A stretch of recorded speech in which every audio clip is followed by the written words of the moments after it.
마늘이 몸에 좋다는 사실은 너무도 잘 알고 계시죠?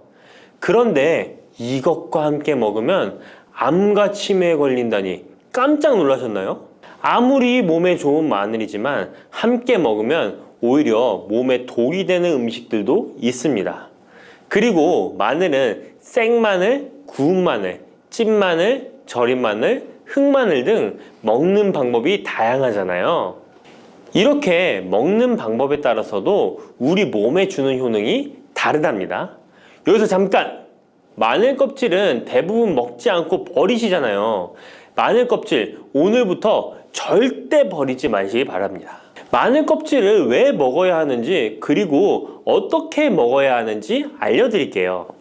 자, 그럼 마늘과 절대 함께 드시면 안 되는 음식과 마늘과 함께 드시면 좋은 음식, 그리고 마늘과 마늘 껍질의 효능까지 마늘에 대한 모든 것을 알려드릴게요. 마늘은 정말 우리나라 사람들이 좋아하는 식재료인데요. 한국농촌경제연구원이 발표한 자료에 의하면 우리나라 1인당 1년 동안 마늘 소비량이 7kg인데요. 놀라지 마세요. 세계 평균이 0.8kg이랍니다. 우리나라 사람들이 마늘을 정말 많이 먹고 있죠. 마늘을 많이 먹는다는 것, 그만큼 건강한 식단을 먹고 있을 가능성이 높은 건 사실이지만 먹는 방법에 따라 오히려 독이 될 수도 있습니다. 여기서 마늘과 절대 함께 먹으면 안 되는 음식 첫 번째는 바로 빵입니다. 마늘빵 아시죠? 마늘이 발라져 있어 달콤 쌉싸름한 마늘 맛도 나고 향긋한 향도 좋아 즐겨 먹게 되는데요. 마늘이 있어서 몸에도 좋은 빵이라고 착각하고 즐겨 드실 수 있는데요. 마늘빵은 절대 드시면 안 됩니다. 왜냐하면 빵의 재료인 밀가루는 탄수화물이 주 성분인데요. 밀가루의 고탄수화물은 소화 과정에서 당으로 분해되고 혈당 지수를 급격히 올리게 되며 이때 인슐린의 분비가 과도하게 됩니다. 이런 현상이 반복되게 되면 체내의 인슐린 저항성이 높아지고 췌장을 망가뜨려 당뇨를 유발할 수 있는 것입니다. 그리고 이 당은 몸에 흡수되면서 지방으로 변하고 쉽게 살이 찌게 되어 비만을 야기할 수 있습니다. 밀가루 빵을 만들면 글루텐이라는 단백질이 생성되는데 이 글루텐은 소화불량, 복통, 변비 등 증상을 유발할 수 있습니다. 이뿐만 아니라 글루텐이 몸에 들어오면 장에서 에소루핀이라는 성분이 만들어지게 되는데 이 에소루핀은 중독성이 강해 밀가루 중독을 일으켜 빵 같은 밀가루를 과다 섭취하게 만든다는 것입니다. 마늘이 아무리 좋은 성분으로 항암작용, 항염증 작용을 한다고 해도 마늘빵으로 드신다면 아무 소용이 없는 것입니다. 그러면 마늘은 어떻게 먹어야 마늘의 효능을 극대화할 수 있을까요? 마늘은 생으로 드실 때도 물론 좋지만 익혀서 드실 때 더욱 좋습니다. 몸에 보약이 되는 마늘 먹는 법, 첫 번째는 마늘밥입니다. 국립농업과학원에 따르면 마늘의 S-알리시스테인 함량을 조리법에 따라 조사한 결과 생마늘일 때 S-알리시스테인 함량이 2.77mg 정도 되었고 삶기 시작한 후 30분이 지나면 4.92mg이 되었으며 1시간이 지났을 때 9.16mg으로 생마늘에 비해 무려 4배 이상이 많아진다고 했습니다. 뿐만 아니라 121도의 온도에서 1시간 동안 마늘을 쪘을 때 S-알리시스테인 함량이 50.24mg으로 생마늘보다 18배 정도 높았다고 연구 결과를 발표했습니다. 따라서 마늘을 드실 때는 1시간 이상 끓여서 드시는 것이 좋은데요. 이런 방법이 번거로워 추천드리는 방법이 바로 마늘밥입니다. 밥을 할 때 마늘을 넣는데요. 1인분에 마늘 3, 4알 정도씩 넣어서 밥을 하시면 됩니다. 현미가 있다면 현미를 넣은 마늘밥을 하시면 더욱 좋은데요. 현미 속에는 티아민이라는 성분이 있는데 마늘의 S-알리시스테인과 현미의 알리티아민 두 가지 성분을 모두 섭취하여 항암 효과뿐만 아니라 피로회복, 근육통 완화에도 좋은 밥이 되는 것입니다. 그럼 마늘밥을 하기 위해 마늘을 까고 나면 껍질은 어떻게 하셨나요? 버리셨나요? 오늘부터는 절대 버리지 말기 바랍니다. 마늘에 효능하면 첫 번째로 생각나는 것이 아마도 항암 효과일 거예요. 그런데 마늘 껍질을 통해 엄청난 항암 효과를 누릴 수 있는데요. 우리나라 연구진에서 연구한 결과 마늘 껍질을 70% 에탄올 용매로 반복 추출해서 만든 마늘 껍질 추출물이 암 예방 효과에 탁월한 효능이 있다고 발표되었습니다. 특히 유방암, 위암, 간암, 대장암, 폐암, 세포뿐 아니라 다양한 암세포에 대한 억제 효과가 있다고 했는데요. 그 중에서도 유방암 세포의 증식을 억제하는 데 효과가 가장 높았다고 합니다. 마늘 껍질의 두 번째 효능은 바로 심혈관을 튼튼하게 한다는 것입니다. 마늘 껍질은 마늘 알맹이보다 식이섬유가 4배, 폴리페놀이 7배나 많게 함유되어 있는데요. 식이섬유는 혈관 내에 나쁜 콜레스테롤을 흡착해 몸 밖으로 배출하는 데 도움을 주고, 항산화 성분인 폴리페놀은 콜레스테롤이 산화되는 것을 막아 나쁜 콜레스테롤이 만들어지는 것을 방지하는 데 효능이 있는 아주 중요한 성분입니다. 마늘 껍질에 함유된 알리신 성분은 혈중 지질을 낮춰 콜레스테롤과 중성지방을 낮추는 데 효과적인 성분입니다. 이를 통해 동맥경화를 방지하는 데 도움을 주어 심혈관 질환을 예방하는 데 좋은 성분인 것입니다. 또 마늘 껍질을 말려 분말로 만들어 음식에 넣어 드시면 비만을 막아주는 효과를 볼 수 있는데요. 식이섬유가 풍부해 지방의 흡수를 막고 나쁜 지방을 배출하는 데에도 탁월한 효능이 있습니다. 뿐만 아니라 체내 지방의 대사를 촉진하여 지방 분해가 빠르게 일어나 체지방을 제거하는 데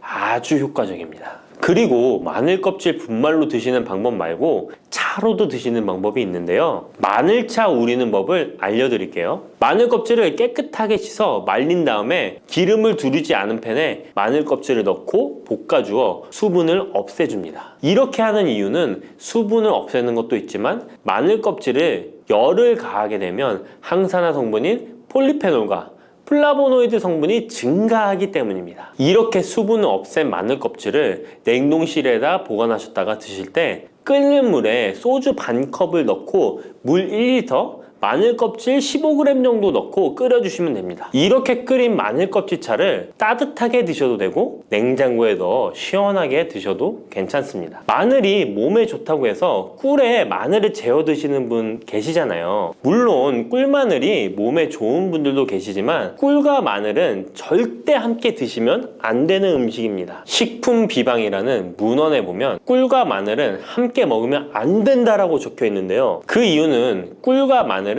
둘 다 열을 내는 뜨거운 음식이기 때문입니다. 꿀과 마늘을 함께 먹게 되면 체질이 맞지 않는 경우에는 부작용이 클 수 있기 때문입니다. 체질에 맞지 않는 분들이 이 꿀마늘을 드시게 되면 눈의 충혈이 잦아지고 노화가 빨라질 수 있습니다. 돋보기를 빨리 쓸 수 있게 된다는 거죠. 또한 두통이 생기며 피부에도 트러블이 생기는 부작용도 있으니 꼭 기억하시기 바랍니다. 당 섭취에 주의하셔야 하는 당뇨, 고지혈증을 갖고 계신 분들이나 암 환자분들은 절대로 꿀마늘을 드시면 안 됩니다. 그렇다면 마늘을 또 어떻게 드시는 것이 좋을까요? 바로 다양한 쌈채소와 함께 드시는 것을 추천드립니다. 마늘의 매운맛을 내는 알리신 성분이 혈관을 건강하게 하여 암을 예방하고 쌈채소를 통해 다양한 비타민과 무기질을 섭취하며 풍부한 항산화 물질도 섭취해 활성산소를 제거하고 혈관을 깨끗하게 해 노화를 방지하고 활력이 넘치는 건강한 몸이 될 수 있는 것이죠. 그런데 마늘을 반찬으로 만들어 드실 때 절대 드시면 안 되는 것이 있습니다. 그것은 바로 마늘장아찌입니다. 아니, 마늘장아찌가 왜? 라고 의문이 생기는 분들이 계시죠? 모든 마늘장아찌가 안 된다는 것이 아니라 설탕이 많이 들어간 마늘장아찌는 만들어 드시면 안 됩니다. 시중에 판매되는 마늘장아찌에는 설탕이 많이 들어가 있을 가능성이 높으니 절대 드시지 않기를 바랍니다. 몸에 좋은 마늘도 설탕과 함께 먹으면 오히려 독이 되는데요. 설탕이 많이 함유된 마늘장아찌를 드시게 되면 혈당이 급격하게 오르고 인슐린 저항성이 높아지며 혈액 속에 중성 지방이 많아져 혈액을 끈적하게 만들게 됩니다. 또한 설탕을 많이 섭취하게 되면 뇌에서 기억력을 담당하는 해마의 크기를 줄어들게 해 기억력을 감퇴시키고 나아가 치매를 일으킬 수도 있습니다. 집에서 마늘 장아찌를 담가 드실 때는 설탕을 넣지 말고 건강한 식재료만을 사용하시는 것이, 마늘을 건강하게 드실 수 있는 또 다른 방법은 흑마늘을 추천드립니다. 마늘에 열을 가하면 마늘색이 점점 짙어져 결국 까맣게 변하는 흑마늘이 되는데요. 그 이유는 마늘 속에 있는 당류와 단백질인 아미노산이 반응하여 갈색을 띠는 멜라노이딘 색소가 만들어지기 때문입니다. 이 반응을 마이야르 반응이라고 하죠. 고기를 구우면 빨간색의 고기가 점점 희어지다 갈색으로 변하는 반응과 같은 원리인 것입니다. 이렇게 흑마늘을 만들게 되면 생마늘보다 S알리스테인 성분이 5배가 많아질 뿐만 아니라 새로운 항산화 물질들이 많이 만들어지게 됩니다. 항암 효과가 뛰어난 폴리페놀이 생마늘에 비해 4배 이상 많아지고 위액 분비를 촉진해 소화를 잘 되게 하는 효능도 있으니 잊지 마시고 흑마늘을 만들어 주시기 바랍니다. 마늘은 또 요리할 때 많이 사용하는 재료인데요. 마늘을 얇게 썰어 기름에 튀긴 마늘 튀김을 절대 드시면 안 됩니다. 기름에 마늘을 튀기면 마늘 향도 좋고 마늘의 매운맛은 없어지고 단맛은 좋아져 남녀노소 좋아하는 식재료가 되는데요. 뜨거운 기름에 튀긴 마늘은 우리 몸에 좋은 항산화, 항암 물질들을 파괴하고 몸에 안 좋은 탄수화물만 남은 음식이 됩니다. 마늘을 튀길 때 사용하는 기름은 오메가6 지방산이 많은 식용유를 사용하게 되는데요. 이런 기름을 많이 먹게 되면 몸 안에 지방산 불균형이 일어나 염증 수치가 높아질 수 있습니다. 튀긴 마늘을 섭취하게 되면 당 독소 또한 높아져 결국 우리 몸에 인슐린 저항성이 높아지는 악영향을 주는 것이죠. 만약 기름에 튀긴 마늘을 드시고 싶다면 한 가지 방법이 있는데요. 그것은 올리브유를 사용하시고 불을 오래 가열하지 말고 살짝만 가열하여, 마늘도 튀기듯이 오래 하지 말고 살짝만 익혀서 드시면 향도 좋고 몸에도 좋은 마늘을 드실 수 있습니다. 올리브유를 이용한 마늘을 드시는 방법 하나 더 알려드리겠습니다. 그것은 올리브유에 마늘을 재워 먹는 방법인데요. 먼저 마늘을 끓는 물에 넣어 5분 정도 데쳐주시고요. 소독된 병에 마늘을 담고 올리브유를 가득 담아줍니다. 이때 통후추를 조금 넣어주면 풍미를 더욱 높일 수 있습니다. 올리브유와 마늘이 만나 항산화 성분, 항암 물질이 극대화되어 혈관을 튼튼히 하고 혈전의 생성을 막고 혈류를 원활하게 하여 치매를 예방하고 심장마비와 뇌졸중까지 예방할 수 있는 보약이 되는 것입니다. 이렇게 만든 마늘 올리브유 절임은 반찬으로 드셔도 좋고 생선 요리를 할 때 이 마늘을 으깨어 생선에 발라주면 생선 비린내를 잡아줄 뿐만 아니라 마늘과 올리브유의 풍미가 더해져서 더욱 맛있는 요리가 될 수 있습니다. 이렇게 좋은 마늘도 드실 때 주의하셔야 할 분들이 계신데요. 마늘의 효능 중에 혈전을 제거하고 혈류를 원활하게 하는 효능이 있었잖아요. 이런 효능이 혈액을 묽게 만들기 때문인데요. 와파린, 아스피린 같은 혈전 용해제를 복용하시는 분들이 마늘을 많이 드시게 되면 상처가 났을 때 피가 잘 멈추지 않을 수 있으니 주의하시기 바랍니다. 평소 위염이나 위궤양이 있어서 위가 안 좋으신 분들은 마늘에 알리신 성분이 위 점막을 자극하여 증상이 악화될 수 있으니 주의하시기 바랍니다. 그리고 과민성 대장 증후군이 있는 분들도 마늘을 많이 드시게 되면 복통이 일어날 수 있으니 마늘은 조금만 드시길 바랍니다. 물렁한 복숭아 좋아하세요? 아니면 딱딱한 복숭아 좋아하세요? 사람들마다 본인이 좋아하는 복숭아의 종류가 따로 있죠. 백도, 황도, 천도, 요즘엔 신비 복숭아라는 것도 인기가 참 많은 것 같습니다. 냉장고에 뒀다 먹으면 달콤하고 부드럽고 향긋한 복숭아는 참 맛이 좋은데요. 여름철 대표 과일 중 하나인 복숭아도 함께 먹으면 의사들도 놀란 만큼 몸에 좋은 음식도 있고, 또 복숭아도 잘못 드시면 우리 몸에 독이 될 수도 있습니다. 달콤한 과일인 복숭아는 당뇨 있는 분들이 꺼려하는 과일 중에 하나이기도 하는데요. 이 복숭아도 올바로 알고 드시면 당뇨가 있는 분들에게도 보약이 될 수 있습니다. 지금부터 복숭아와 함께 먹으면 보약이 되는 음식, 그리고 복숭아 드실 때 주의할 점과 복숭아의 효능까지 모든 것 알려드릴게요. 여름 과일의 여왕이라는 별명을 가진 복숭아는 더운 날씨에 다양한 영양소와 수분이 많아서 피로 해소와 식욕 증진에 도움을 줄 수 있습니다. 특히 복숭아에는 우리 몸에 흡수가 빠른 각종 당류와 수분, 비타민, 구연산 무기질 등이 풍부하게 함유되어 있어 더위에 지친 몸에 활력을 불어넣어주며 수용성 식이섬유인 펙틴과 폴리페놀의 함량도 높아서 혈관 건강에도 좋은데요. 펙틴은 혈중 콜레스테롤 수치를 낮추는 데 도움을 주기 때문에 각종 심혈관 질환 예방에 도움이 됩니다. 또한 복숭아에 함유된 칼륨 성분은 나트륨 배출을 촉진하고 혈압을 낮추는 데 도움을 주기 때문에 고혈압, 동맥경화 등을 예방하는 데 도움이 됩니다. 풍부한 식이섬유는 장 건강에 좋은 역할을 주는데요. 소화를 촉진하고 배변의 양을 늘려 규칙적인 배변 활동에 도움을 주기 때문에 변비뿐만 아니라 장 건강 증진에도 도움이 됩니다. 특히 수용성 식이섬유는 장내 유익항균의 먹이가 되어 장내 환경을 개선하는 데 도움을 주어 장 건강과 면역력 증진에도 놀라운 효능을 발휘합니다. 또한 수용성 식이섬유는 위염, 위궤양을 예방하기도 합니다. 복숭아의 달콤함 때문에 당뇨가 있는 분들은 복숭아 먹기가 꺼려지시잖아요. 이제부터는 걱정 말고 드실 수 있을 거예요. 우선 복숭아는 달콤한 맛에 비해 혈당 지수와 혈당 부하 지수가 낮다는 사실 모르셨죠? 복숭아의 혈당 지수는 30에서 50 정도로 낮은 편입니다. 그리고 복숭아 100g, 복숭아 반쪽 정도를 먹었을 때 혈당 부하 지수는 3에서 5 정도로 낮답니다. 그렇기 때문에 당뇨가 있는 분들도 단단한 복숭아를 적당량 먹는다면 혈당에 큰 부담을 주지 않습니다. 게다가 복숭아는 다양한 항산화 성분이 풍부해서 당뇨 관리와 합병증 예방에도 도움이 됩니다. 특히 폴리페놀 성분은 인슐린 저항성을 개선하고 혈당 조절에 도움을 줍니다. 복숭아의 당뇨에 대한 효과는 연구 결과로도 입증되었는데요. 대한영양사협회에서 발표한 연구에 따르면 제2형 당뇨병 환자들이 12주 동안 하루에 200g 복숭아를 섭취했을 때 공복 혈당과 당화혈색소 수치가 감소했다고 밝히고 있습니다. 이 연구 결과는 복숭아가 당뇨 관리에 실질적인 도움이 된다는 걸 보여주고 있습니다. 다만 모든 복숭아가 당뇨에 좋은 건 아닙니다. 물렁한 복숭아는 좋지 않습니다. 조직이 단단해요. 체내에 소화되고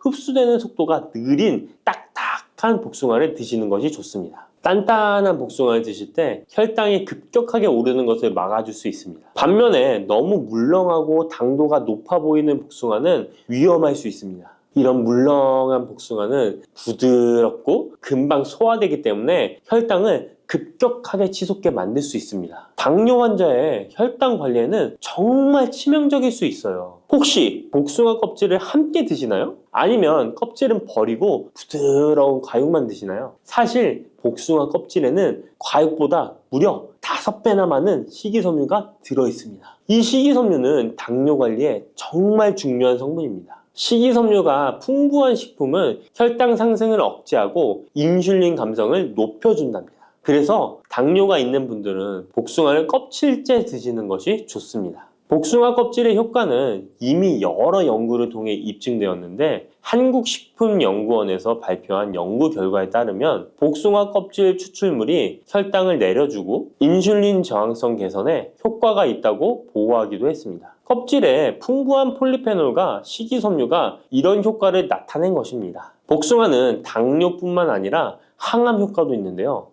복숭아에는 폴리페놀, 카로티노이드 등 항산화 성분이 풍부하게 들어있어 바람의 원인인 활성산소를 제거해주기 때문입니다. 이런 효능으로 각종 암 예방에 도움이 됩니다. 또한 복숭아에 함유된 클로로겐산과 네오클로로겐산은 정상세포에는 영향 없이 유방암 세포의 성장을 억제하는 효과가 있으며 미국 워싱턴 주립대학교 연구팀에 따르면 생쥐를 대상으로 한 실험에서 복숭아 속의 화합물질이 유방암 세포의 성장과 확산을 억제하는 효능이 있는 것으로 나타났다고 합니다. 복숭아를 먹으면 안색이 좋아지고 피부 미용에도 좋아 미인이 된다는 말이 있는데요. 실제로 농촌진흥청에서 실험한 결과에 따르면 복숭아 추출물이 멜라닌 색소의 형성을 막는 데 도움을 주기 때문에 피부 미백에 효능이 있다고 보고되었습니다. 또한 복숭아에는 폴리페놀, 베타카로틴, 비타민 등이 풍부하게 함유되어 있어 노화의 원인인 활성산소를 제거해 주어 노화 방지에 도움이 된답니다. 복숭아는 수분의 함량이 높아 여름철 지친 피부에 수분 공급을 도와 피부의 활력을 높이는 데에도 탁월한 효능을 발휘합니다. 또한 복숭아는 신경을 안정시켜 주는데 도움이 됩니다. 성분이 들어있어 불면증, 불안감 등을 줄여주고 풍부한 마그네슘은 스트레스와 불안 해소를 돕고 과도한 흥분으로부터 신경계를 진정시켜주는 효과가 있습니다. 복숭아에 들어있는 구연산, 아스파라긴산, 글루타민 등은 스트레스를 줄이는 데 도움을 주기 때문에 잠자리에 들기 전 복숭아를 먹으면 여름철 불면증 해소에도 도움이 됩니다. 이렇게 좋은 복숭아도 함께 먹으면 시너지가 폭발해 보약이 되는 음식들이 있습니다. 아몬드, 호두와 같은 견과류에는 불포화 지방산이 매우 풍부합니다. 이 불포화 지방산이 인슐린 감수성을 높이고 혈당을 안정시켜 주는데 여기에 복숭아에 폴리페놀이 더해지면 혈당 조절 효과는 높아지게 됩니다. 달콤한 복숭아와 고소한 견과류를 함께 드시면 당뇨 예방과 당뇨 관리에 최고인 것이죠. 그리고 많은 분들이 요거트에는 유산균이 풍부해 장 건강에 도움이 된다는 걸 알고 계실 거예요. 여기에도 복숭아를 함께 드시면 그 효과가 2배로 늘어나는데요. 복숭아에 들어있는 폴리페놀이 유산균의 활성을 높여주는데요. 이렇게 되면 장내 환경이 좋아져 인슐린 저항성도 개선되고 혈당 조절도 쉬워집니다. 계피는 인슐린 저항성을 개선하는 것으로 잘 알려져 있습니다. 매일 계피가루를 조금씩 섭취하는 것만으로도 당뇨 관리에 도움이 되는데요. 계피와 복숭아를 함께 드시면 시너지를 내서 혈당을 안정시켜 줄 수 있습니다. 이렇게 몸에 좋을 것만 같은 복숭아도 드실 때 주의하셔야 할 것들이 있습니다. 언제, 어디서든 먹기 좋은 복숭아, 통조림 잘 알고 계시죠? 복숭아 통조림을 절대 드시면 안 됩니다. 통조림 복숭아에는 설탕의 함량이 매우 높기 때문입니다. 많은 설탕이 들어가 있을 뿐만 아니라 복숭아 자체도 물렁물렁하여 드시게 되면 혈당이 급격히 올라가게 됩니다. 당뇨 환자에겐 치명적일 수 있을 뿐만 아니라 건강한 사람도 자주 드시게 되면 췌장이 망가지고 각종 심혈관 질환의 위험이 높아질 수 있습니다. 게다가 통조림 가공 과정에서 영양소 손실도 많이 일어나게 되는데요. 비타민 C와 폴리페놀 같은 중요한 영양소가 파괴될 수 있습니다. 이렇게 되면 당뇨 관리에 도움되는 성분뿐 아니라 건강에 좋은 여러 영양 성분이 사라져 그냥 단맛 나는 젤리? 비슷한 음식을 먹는 것과 마찬가지가 되는 것입니다. 그러니 통조림 말고 반드시 싱싱한 복숭아를 드시기 바랍니다. 또한 복숭아에도 부작용이 있는데요. 복숭아 알러지 많이 들어보셨죠? 복숭아 알러지가 있거나 복숭아를 먹었을 때 두드러기, 호흡곤란, 설사, 발작 등의 증상이 발생한다면 복숭아는 피하는 것이 좋습니다. 또한 복숭아는 식이섬유의 함량이 높아서 과도하게 많이 먹게 되면 설사, 복통 등의 부작용이 발생할 수 있으니 과다 섭취는 피하시기 바랍니다. 지방 함량이 높은 음식과 함께 섭취하면 복숭아의 유기산이 지방 분해를 막아 배탈을 유발할 수 있습니다. 복숭아 씨앗에는 아미그달린 성분이 많이 들어있기 때문에 과다 섭취 시 사이안 화물 중독에 의해 구토나 간 손상, 호흡곤란, 동공 확장, 현기증 등의 부작용이 발생할 수 있으니 복숭아 씨앗 섭취는 절대 하시면 안 됩니다. 복숭아 보관은 어디에? 어떻게 하시나요? 냉장고 아니면 상온에 보관하실 텐데요. 일단 복숭아는 구입한 당일이나 다음날 바로 드시는 것이 좋습니다. 상온에서 2에서 3일 정도 보관했다가 드시면 맛이 가장 좋습니다. 그런데 구매한 양이 많아 전부 못 드시게 되면 냉장 보관하시기 바랍니다. 냉장 온도는 5도 정도의 온도를 유지해 주는 것이 좋습니다. 너무 차갑게 하시면 단맛이 떨어질 수 있으니 추천드리지 않습니다. 그러면 냉장 보관한 복숭아는 바로 꺼내 먹어도 될까요? 시원해서 좋을 수 있지만 먹기 1시간 전에 꼭 상온에 꺼내 두었다가 드시는 것을 추천드립니다. 8도에서 13도 사이가 복숭아가 가장 맛있는 온도입니다.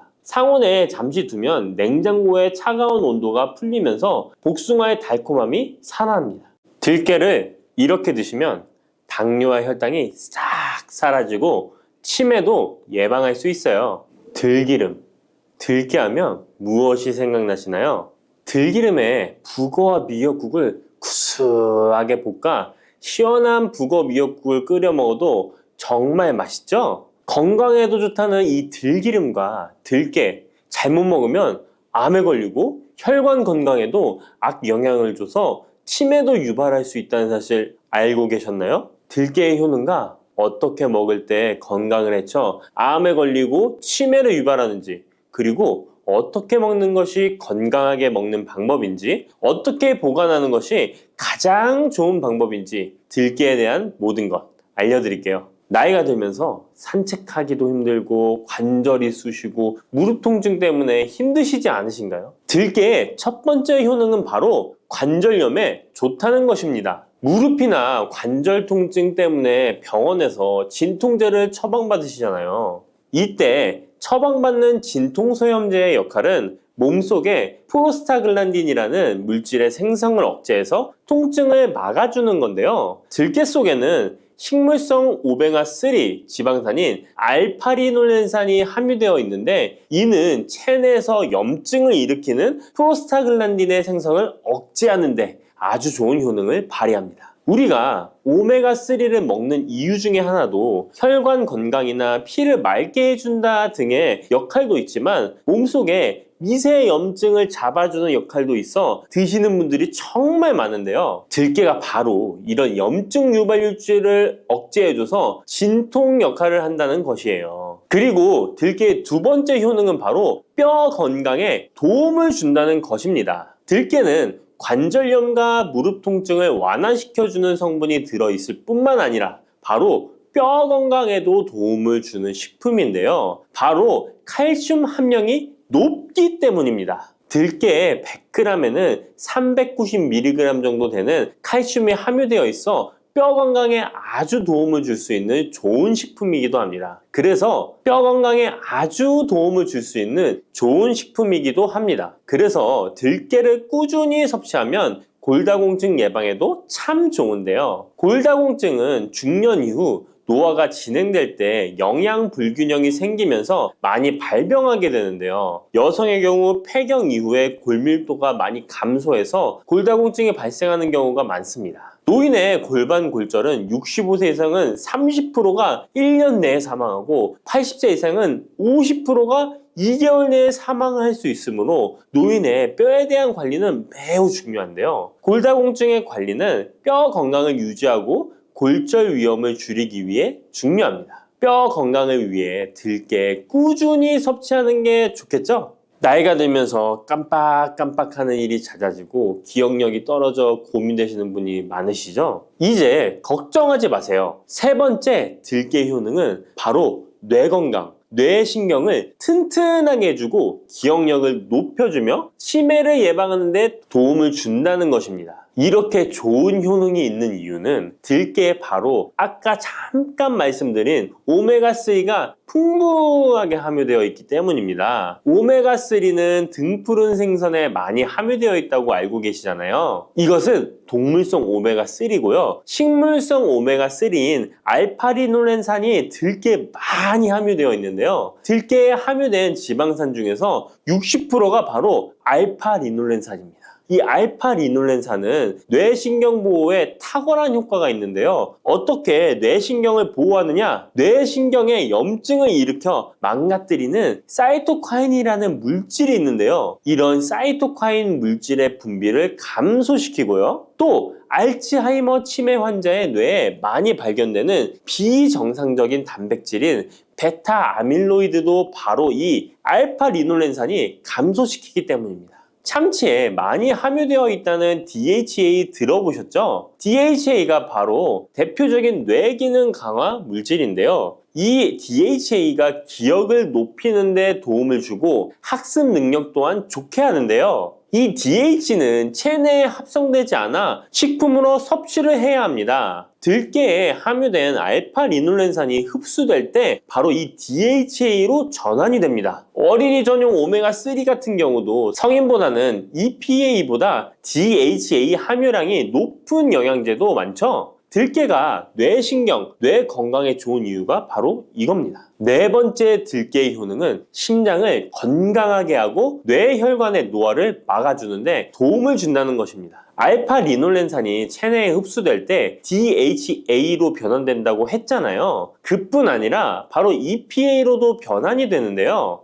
이 EPA가 어떤 역할을 하냐면 바로 혈소판 응집을 억제해 혈관에 혈전이 생기는 것을 방지하는 효능이 있습니다. 그리고 혈관을 튼튼하게 하는 효능과 혈액의 중성지방과 나쁜 콜레스테롤인 LDL을 낮추고 좋은 콜레스테롤인 HDL을 높여주는 역할도 합니다. 미국의 심장협회에서는 허혈성 뇌졸중, 심장마비로 인한 돌연사, 관상동맥 질환 등의 위험을 감소시키기 위해 매주 1에서 2회 이상 오메가3 지방산이 풍부한 등푸른 생선을 섭취하는 것이 도움을 준다고 발표했습니다. 그런데 이 오메가3 지방산의 함량을 살펴보면 100g당 오메가3 지방산의 함량이 연어에는 11.5g, 고등어에는 9.9g, 들깨에는 무려 63.1g이나 함유되어 있습니다. 정말 많이 함유되어 있죠? 들깨에는 연어에 비해 5배 이상 들어있다는 것입니다. 들깨를 꾸준히 드셔서 혈관도 건강하게, 심장도 튼튼하게 유지하시기 바랍니다. 5번째 들깨의 효능은 바로 변비에 좋다는 것입니다. 들깨의 껍질에는 식이섬유가 풍부한데요. 들깨 100g에는 18g 정도로 풍부한 식이섬유가 함유되어 있습니다. 이 식이섬유는 장내에서 수분을 흡수하게 되는데요. 수분을 흡수하여 대변을 무르게 하고 장 운동도 촉진하여 변비를 예방하는 데 도움을 주는 것입니다. 또한 불포화 지방산이 풍부한데요. 들깨에 함유된 리놀렌산이 대장의 염증을 억제해주고 변비로 인해 발생할 수 있는 대장질환 또한 예방하는 데 도움을 줄 수 있습니다. 6번째 들깨의 효능은 바로 췌장을 건강하게 하는데 도움을 준다는 것입니다. 들깨에 풍부하게 함유된 루테올린이라는 성분이 있는데요. 이 성분이 몸 안에서 인슐린에 대한 반응도를 높이는 기능을 합니다. 이게 무슨 말이냐면 췌장에서 인슐린을 조금만 분비하게 돼도 몸 안에서 이 인슐린이 작용을 잘해서 혈당이 급격히 올라가는 것을 막아주고 이렇게 되면 췌장에서 인슐린 분비를 줄일 수 있겠죠. 이렇게 췌장의 부담을 많이 덜어줄 수 있다는 것입니다. 루테올린을 통한 인슐린 반응도가 높아지면 당뇨도 예방할 수 있고 혈당 조절에도 많은 도움을 받을 수 있는 것입니다. 7번째 들깨의 효능은 알레르기성 질환을 예방하는데 도움을 주는 것입니다. 들깨에 오메가3 지방산이 많이 함유되어 있다고 했잖아요. 이 오메가3 지방산이 염증을 억제하고 면역력을 강화시키는 효과가 있어서 알레르기 증상을 예방하고 완화시키는데 도움을 줄 수 있는 것입니다. 그리고 또 비타민 E가 풍부하게 함유되어 있는데요. 비타민 E는 항산화 작용에 뛰어나고 알레르기 반응을 일으키는 물질인 히스타민의 분비를 억제하는 효과가 있습니다. 알레르기에 처방받는 항히스타민제와 비슷한 기전이라고도 어찌 보면 볼 수 있겠죠. 8번째 들깨의 효능은 빈혈에 좋다는 것입니다. 들깨 100g에는 철분이 약 14mg 정도로 함유되어 있는데요. 이는 시금치의 약 2배에 해당됩니다. 시금치보다도 철분 함량이 높아 빈혈에 도움을 줄 수 있는 것이고 그뿐만 아니라 들깨에 함유된 비타민 B1, 2는 조혈작용을 도와주는데요. 조혈작용이란 혈액 속의 혈구를 만들어내는 과정을 말합니다. 빈혈이 있는 분들이 들깨를 꾸준히 드신다면 빈혈을 개선하는데 많은 도움을 받을 수 있는 것이죠. 자, 그런데 이렇게 좋은 들깨도 가장 취약한 단점이 있습니다. 그것은 바로 열에 약하고 쉽게 산패된다는 것입니다. 일반적으로 통들깨보다는 들기름으로 많이들 섭취하게 되시는데요. 이 들기름을 짤 때의 방법이 중요합니다. 보통은 200도 이상으로 들깨를 달달 볶아서 기름을 짜게 되는데요. 이때 몸에 좋은 오메가3 지방산이 대부분 파괴가 됩니다. 그래서 들기름을 드실 때는 저온에서 압착한 기름을 사용하시는 것이 좋습니다. 저온에서 압착한 기름은 제가 하단 링크에 있으니까 잘 구경해 보세요. 저온 압착유 또는 생들기름이라고도 하는데요. 이 기름을 요리에 사용할 때에도 열에 오랫동안 가열하지 마시고 요리가 끝나갈 무렵에 들기름을 넣어주시거나 먹기 직전에 드레싱을 하여 드시는 것이 좋습니다. 들기름은 또한 산패가 쉽게 되는데요. 들기름이 산패되면 벤조피렌이 생성되게 되는데 이게 1급 발암물질입니다. 산패된 들기름을 지속적으로 드시게 되면 발암물질을 계속 먹게 되는 것이죠. 그래서 들기름의 사용기한을 지켜주시는 것이 좋은데요. 보통은 2달 이내로 드시는 것이 좋고 개봉을 하셨다면 1달 이내에 소비하시는 것을 권장드립니다. 보관 방법도 정말 중요한데요. 신문지나 검은 비닐 등으로 감싸서 빛을 차단하고 밀봉한 상태에서 반드시 냉장 보관하시기 바랍니다. 만약 실온에 두신다면 들기름의 산패는 급속히 진행되기 때문입니다. 그런데 이 들기름을 오래 보관할 수 있는 방법도 있는데요. 그것은 참기름과 섞어서 보관하시는 것입니다. 참기름에는 비타민 E와 세사몰이라는 성분이 있는데요. 이 성분이 산패를 막아주는 데 도움을 줍니다. 이 세사몰이라는 성분은 참기름을 고온에 볶거나 기름을 짜는 과정에서 생성되는 물질인데요. 이 때문에 다른 기름에 비해 참기름이 산패가 느리고 지속성이 좋은 것이죠. 그래서 들기름과 참기름을 7:3 또는 8:2 정도로 섞어서 보관하시면 조금 더 오래 보관하실 수 있습니다. 그런데 들깨를 기름으로 드시게 되면 들깨 껍질을 섭취할 수 없는데요. 들깨 껍질에 몸에 좋은 식이섬유와 대표적인 항산화 물질인 폴리페놀 성분들을 다 버리게 되는 것입니다. 그래서 들깨를 제대로 드시려면 들기름보다도 통들깨 자체로 드시는 것이 좋습니다. 마트에 가면 통들깨보다도 들깨 가루를 많이 판매하시는데요. 들깨 가루는 산패가 빨리 되기 때문에 통들깨를 구매해 드시길 바랍니다. 통들깨를 구매하시면 그 안에 작은 돌이라든지 이물질이 들어있어 세척을 잘 해주셔야 되는데요. 세척하는 방법 알려드릴게요. 먼저 들깨를 물에 담가 씻어줍니다. 그리고 물 위에 뜨는 것만 채로 걷어 옮겨주시기 바랍니다. 그렇게 하면 바닥에 이물질만 남는데요. 이것을 버리고 또 물에 담가 씻어주고 물 위에 뜨는 것만 채로 걷어 옮겨주시면 됩니다. 이 같은 작업을 3번, 4번 반복해주면 되는데요. 이렇게 하면 통들깨를 깨끗하게 세척할 수 있습니다. 깨끗하게 세척한 통들깨는 자연 건조해 주셔도 되긴 하지만 시간이 오래 걸리니 팬에 담아 약한 불로 건조시켜 주시거나 쉬운 방법은 전자레인지를 이용하시면 됩니다. 전자레인지를 이용한 건조 방법 알려드릴게요. 세척한 통들깨를 접시에 담아 주시고요. 이렇게 해서 5분 정도 돌려주시고요. 상태를 확인해 줍니다. 아직 덜 건조되었을 거예요. 한 번에 오랜 시간 전자레인지에 돌리면 들깨가 탈 수 있으니까 이렇게 5분 정도씩 돌려가며 상태를 확인해 주면서 완전히 건조될 때까지 이 작업을 해주시면 됩니다. 완전히 건조된 통들깨는 그냥 스푼으로 떠서 드셔도 되고요. 먹을 만큼씩 믹서기에 갈아서 음식에 넣어 드셔도 되고 통들깨 자체로 음식에 넣어 드셔도 됩니다. 이렇게 하시면 들깨를 산패되지 않은 상태로 신선하고 건강하게 버리는 것 없이 드실 수 있습니다.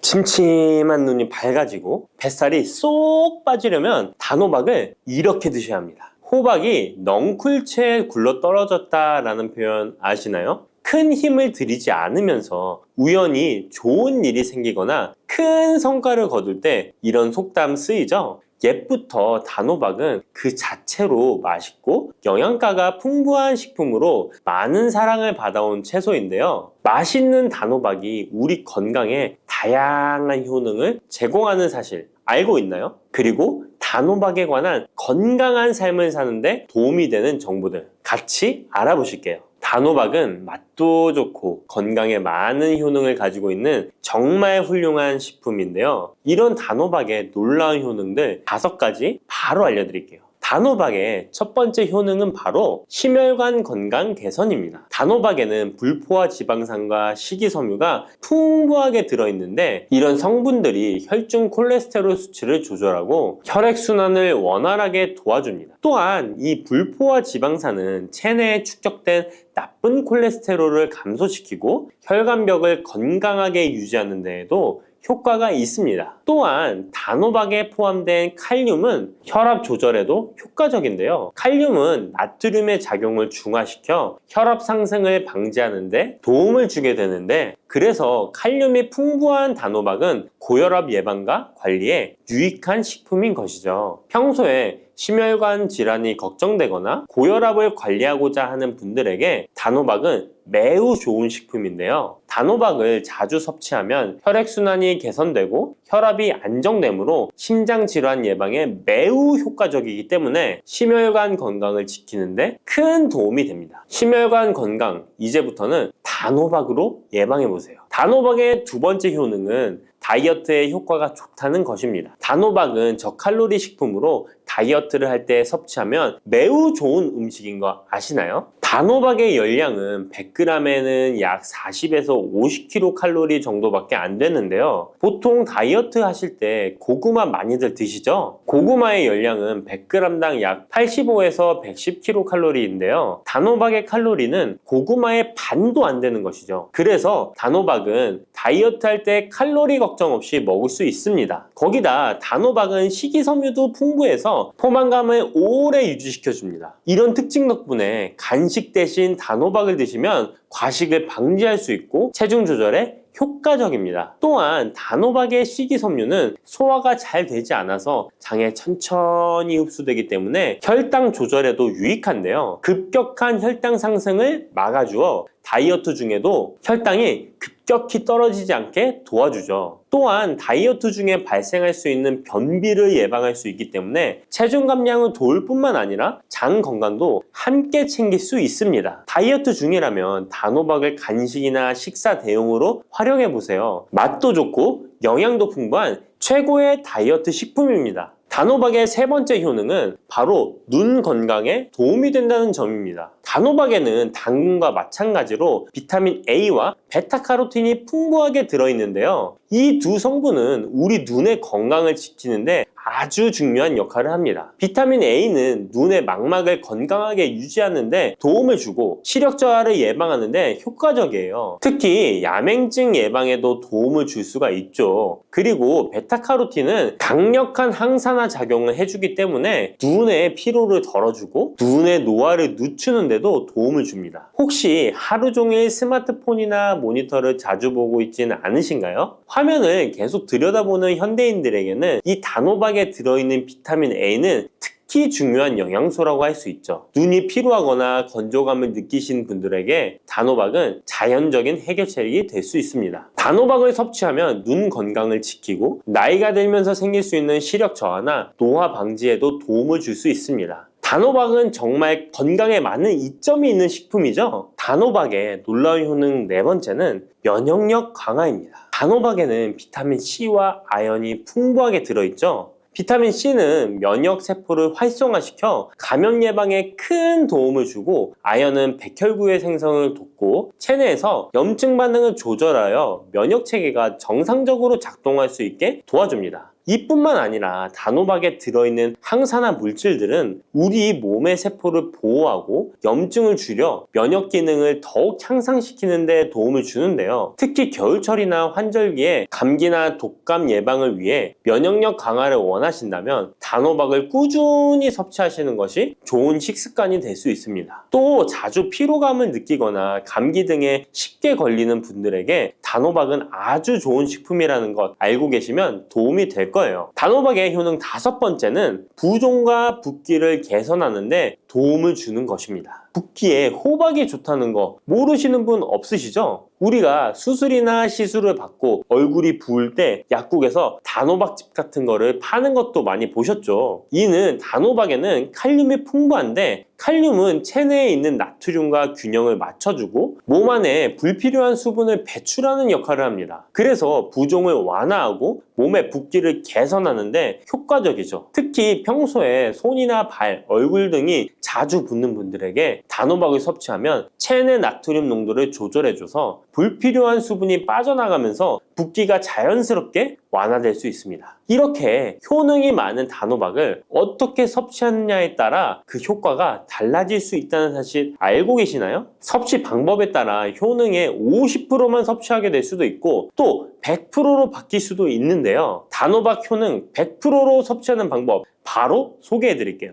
이 단호박 건강을 위해 섭취하는 방법 첫 번째는 껍질까지 섭취하는 것입니다. 단호박의 껍질은 과육과 견주어 봐도 손색 없을 정도의 많은 영양소를 포함하고 있는데요. 단호박의 껍질에는 대부분의 폴리페놀이 함유되어 있어 드실 때는 꼭 껍질까지 함께 드셔야 합니다. 단호박 껍질에는 단호박 속 알맹이에 없는 페놀산이 들어있는데요. 이 페놀산은 노화를 방지하며 혈액순환을 도와 심혈관 질환 예방에도 효과적입니다. 또한 껍질에는 비타민 A와 비타민 C, 항산화 물질들이 포함되어 있어 피부 건강과 면역력 강화에도 효과적입니다. 그래서 단호박을 섭취할 때는 꼭 껍질까지 함께 먹는 것이 좋은데요. 물론 껍질을 먹을 때는 꼭 깨끗하게 세척을 하고 농약이나 불순물이 묻어있지 않은지 잘 세척하고 확인하는 것이 매우 중요합니다. 그리고 껍질이 두껍고 질기게 느껴진다면 부드럽게 찌거나 껍질째 구워서 섭취하면 훨씬 더 편하게 먹을 수 있습니다. 단호박은 버릴 게 하나 없는 채소인데요. 호박잎도 몸에 매우 유익하다는 거 알고 계셨나요? 호박잎은 비타민 A, C, 칼슘, 철분이 풍부해서 뼈 건강에도 도움이 되고 또한 항산화 성분이 많아 체내 염증을 줄이고 소화 기능을 돕는 데에도 효과적인데요. 특히 피로 회복에 좋고 체내 독소를 배출하는 데 도움을 줍니다. 호박잎은 찜이나 볶음 등으로 다양하게 요리하여 섭취할 수 있습니다. 호박잎을 섭취하는 것도 단호박을 더 효과적으로 활용하는 좋은 방법이니 버리지 말고 꼭 같이 드셔보세요. 단호박을 먹을 때 호박씨를 빼놓을 수 없죠. 호박씨가 수면에 도움을 준다는 것 들어보셨나요? 호박씨에는 트립토판이라는 성분이 들어있어서 이 성분은 수면 개선에 큰 도움이 됩니다. 트립토판은 세로토닌과 멜라토닌으로 변환되는데 이 두 물질은 우리의 수면 리듬을 조절하는데 중요한 역할을 하죠. 그래서 불면증이나 수면의 질이 낮은 분들에게 호박씨는 정말 유용한 식품입니다.